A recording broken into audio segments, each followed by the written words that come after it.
बहुत समय पहले की बात है। एक छोटी सी गोरिया समुद्र के किनारे एक गड्ढे में घोंसला बनाकर रहती थी।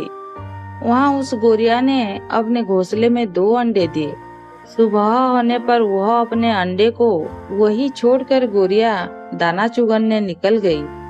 शाम को दाना चुगने के बाद जब गोरिया वापस आई तो उसने देखा उसके अंडे वहाँ नहीं थे। वह घबरा गई। उसने आसपास देखा परंतु उसे कोई नहीं दिखा। तब उस गोरिया ने समुद्र से पूछा, समुद्र, मैंने यहाँ अपने 2 अंडे रखे थे, क्या तुमने देखे? समुद्र हंसते हुए बोला, तेरे अंडों का मुझे क्या पता। समुद्र के हंसने से गोरिया को अंदाज हो गया कि उसके अंडे समुद्र ने ही चुराए हैं। वह समुद्र से बोली, तुम्हारे अलावा यहाँ और कोई नहीं है, इसलिए तुम्हें जरूर पता है कि मेरे अंडे कहाँ हैं। तुमने ही मेरे अंडे चुराए हैं, मुझे मेरे अंडे वापस करो। गोरिया की यह बात सुनकर समुद्र को हंसी आई और वह अहंकार में बोला, मुझे नहीं पता तुम्हारे अंडे कहाँ हैं, ढूंढ सकते हो तो ढूंढ लो। यह सुनकर गोरिया गुस्से में बोली, मेरे अंडे वापस करो, नहीं तो मैं पूरी समुद्र का पानी सुखा दूंगी। ये सुनकर समुद्र गोरिया पर हंसने लगा। गोरिया गुस्से में एकटक समुद्र को देखने लगी। समुद्र की लहरें आती और जाती, परंतु गोरिया उसे घूरती रही। गोरिया बोली, समुद्र तुम ऐसे नहीं मानोगे, अब मैं तुम्हारा सारा पानी सुखाकर ही रहूंगी। ऐसा कहकर गोरिया अपनी नन्ही सी चोंच से समुद्र से पानी लेती और किनारे पर डालती। इस तरह करते करते उसे सुबह से शाम हो गई।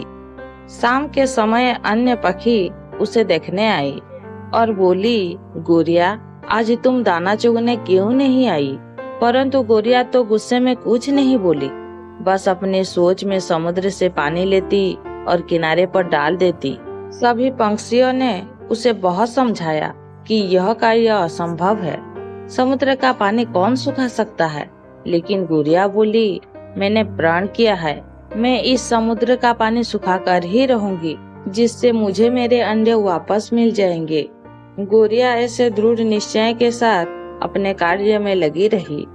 जब वह थक जाती तब वह थोड़ी देर रुक जाती और फिर अपने कार्य में लग जाती। ये सिलसिला 3 से 4 दिनों तक चलता रहा और गोरिया का स्वास्थ्य धीरे धीरे गिरने लगा।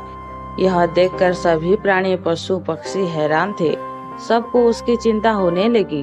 तब सभी पक्षी मिलकर पक्षियों के राजा गरुड़ देव के पास पहुँचे और उनसे बोले, महाराज, ये नन्ही सी गोरिया अपनी जीत पर अड़ी है और इतनी विशाल समुद्र का पानी सुखाने का प्रयास कर रही है। यह सुनकर गरुड़ देव समुद्र तट पर गोरिया के पास पहुँचे और बोले, गोरिया, क्या हम तुम्हारी कुछ मदद कर दे? हमारी चोंच कुछ बड़ी है। गोरिया गुस्से में बोली, यह मेरा काम है, मुझे करने दो, मुझे किसी की मदद नहीं चाहिए। गरुड़ देव समझ गए कि गोरिया अपने बच्चों की चिंता से गुस्से में है। तब गरुड़ देव भगवान श्री हरि विष्णु के पास गए और उनसे मदद की विनती करने लगे और बोले, प्रभु, आप सृष्टि की रचयिता है, अब आप ही कुछ चमत्कार कर सकते हैं। ये नन्ही गोरिया जिद में आकर समुद्र का पानी सुखाने की ठान बैठी है, जो कि संभव नहीं है। भगवान विष्णु ने देखा कि गोरिया निरंतर अपने कार्य में लगी है। उसके दृढ़ निश्चय को देखकर प्रसन्न होकर भगवान श्री हरि विष्णु ने समुद्र देव से पीछे हटकर गोरिया को उसके अंडे लौटाने को कहा। भगवान विष्णु की आज्ञा अनुसार समुद्र पीछे हटा और गोरिया ने उसमें से अपने अंडे निकाल लिए और वह खुशी से बोली, देखा, मैंने कर दिखाया।